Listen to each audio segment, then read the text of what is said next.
Hi my loves, my name is Bethany and I am the Yogi Witch. Welcome to this brand new vlog. So if you watched my yoga mat review, you'll know that I said that I wanted to get a little bit into vlogging, and I put a little kind of questionnaire up on my Instagram story just asking people if they had any questions about my witchcraft practice. So I thought I would hop on, make a quick little video, talk about my practice, talk about witchcraft in general, how I got into it, things beginners can do, what it is, all those kind of things. So yeah, grab yourself a cup of tea and I guess we'll get started.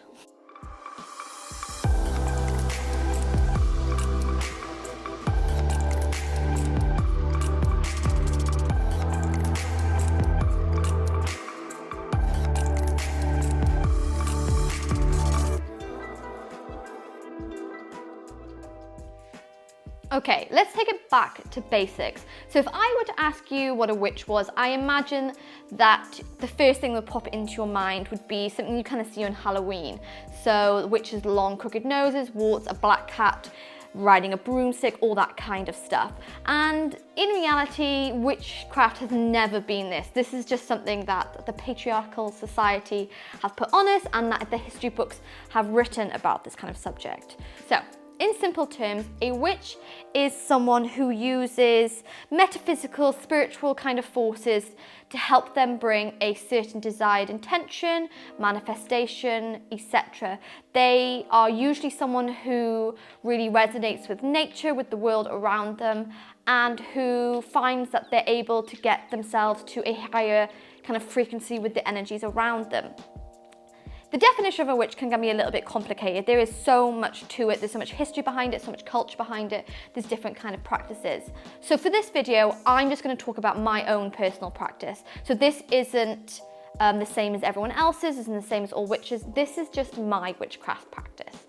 So my practice began around maybe 4 years ago.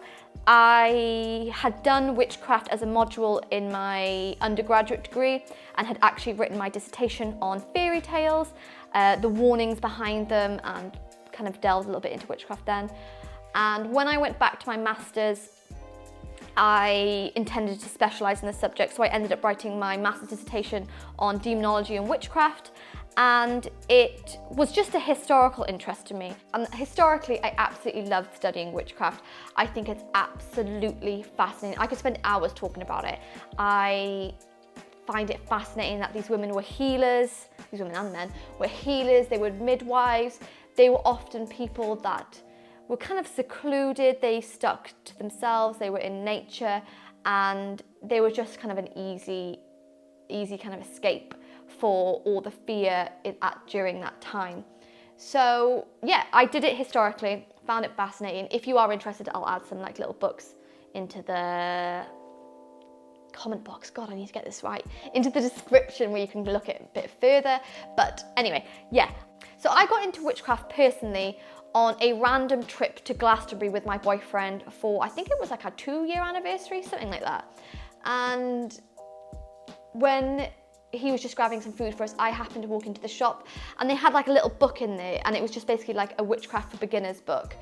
And just bought it. It was like a £5, brought it home, and then I happened to read it on a beach one day, just the entire thing. It's pretty small, and I kind of felt like a lot of it resonated with me. There was like 10 things in there, signs you're a witch, and I ticked a lot of the boxes.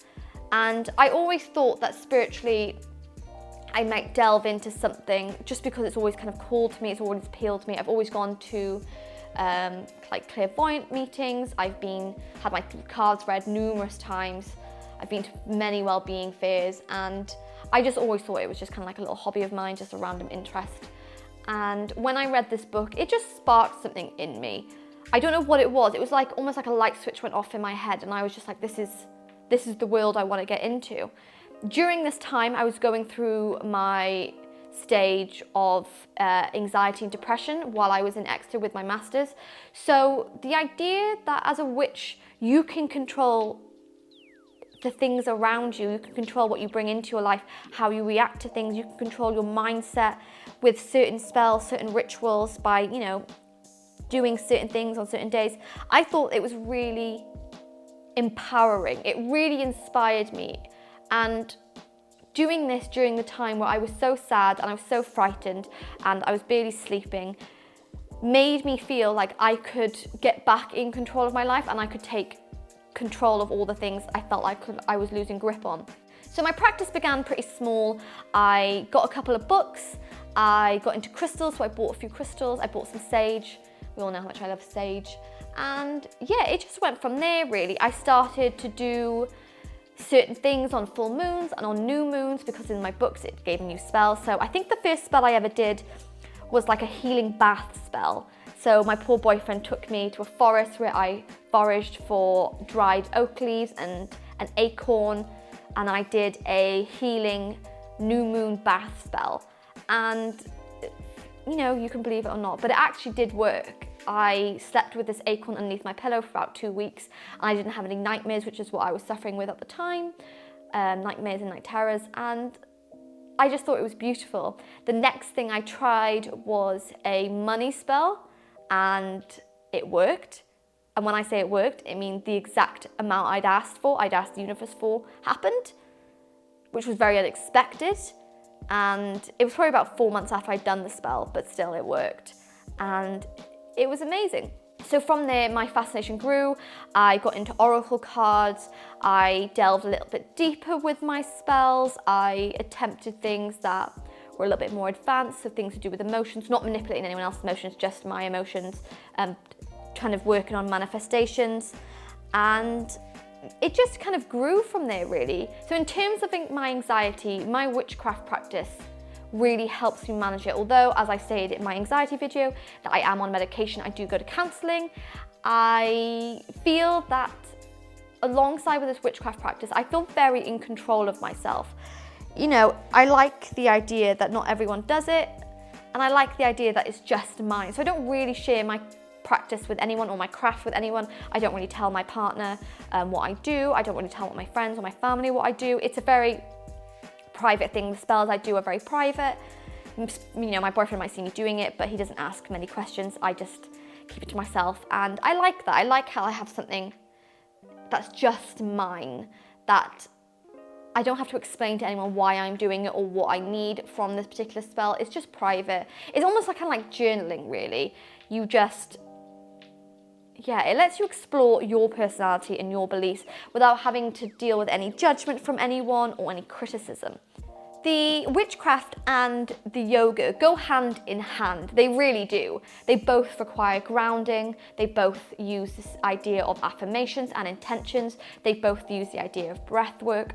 And in my experience, they just fitted in, slotted in beautifully. So obviously, if you've done my flows, I do a lot of yoga around the moon. And I also use blessings in my yoga classes. So the beginning, at the end, sage, candles, all these kind of things. So these are things that we use in our everyday life, candles. But for me, they just hold a higher meaning.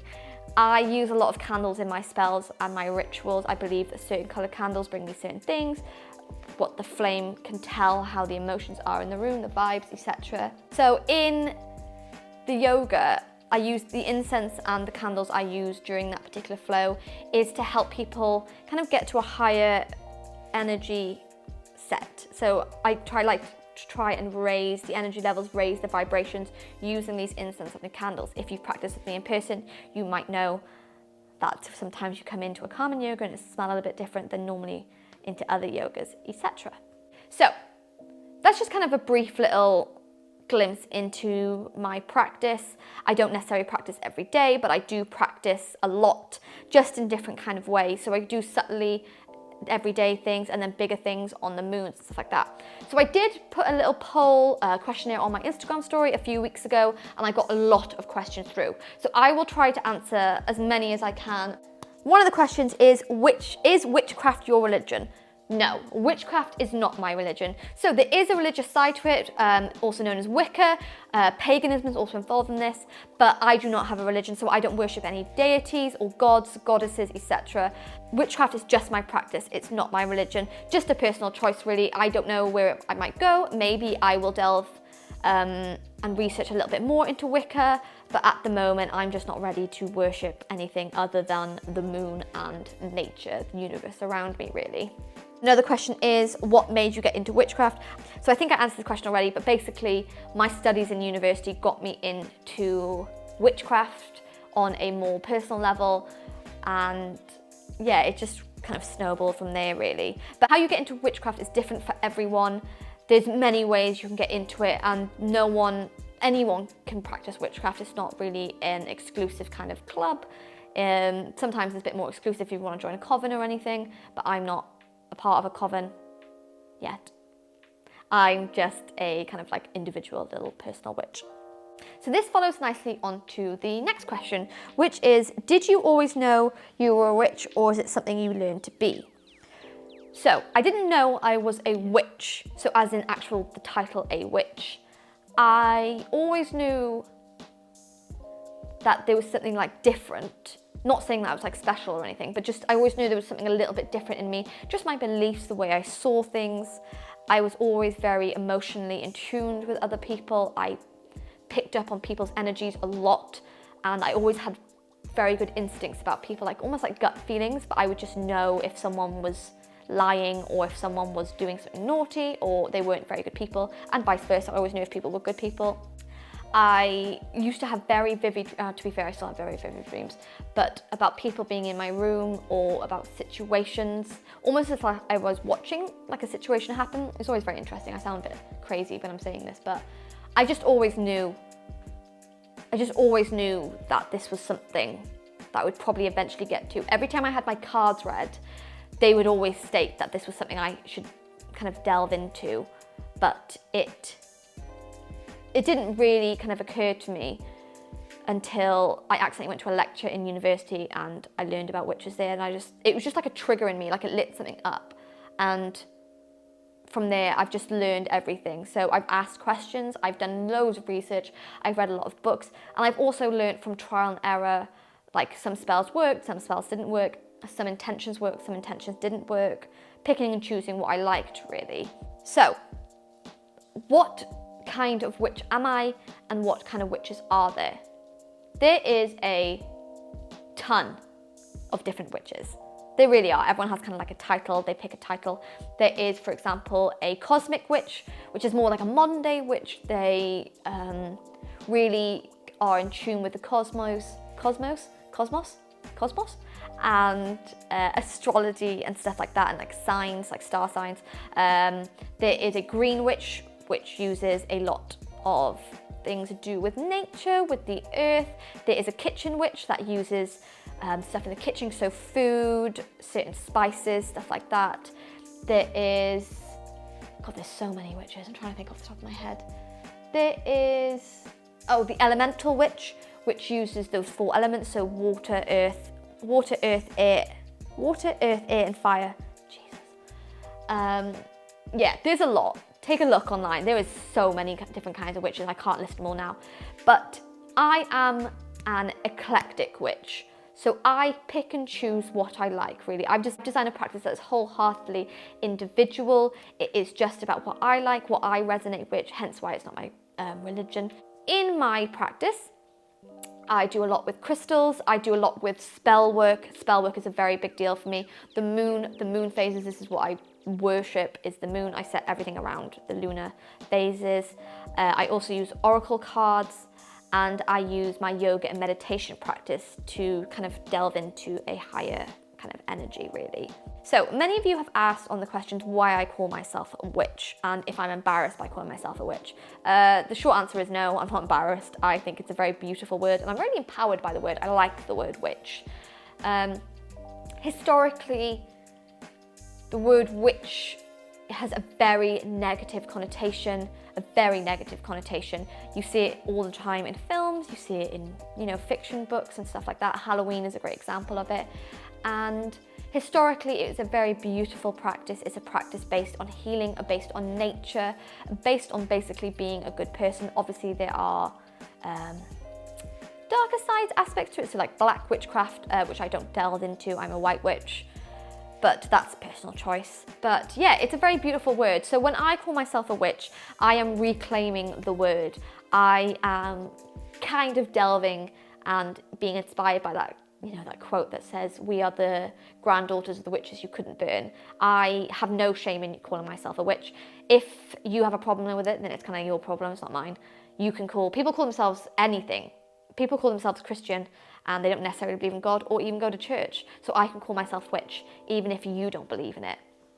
I am very, very much for this. People have said very mean things to me, basically like, it's not true, that there's no evidence for it. But, in my beliefs, witchcraft is a very ancient practice. There's a lot of evidence for it, it's everywhere. And I think everybody has a little bit of witch in them. Everybody is very fascinated by that. I mean, look at the Victorians, they were absolutely fascinated by spiritualism and about the occult.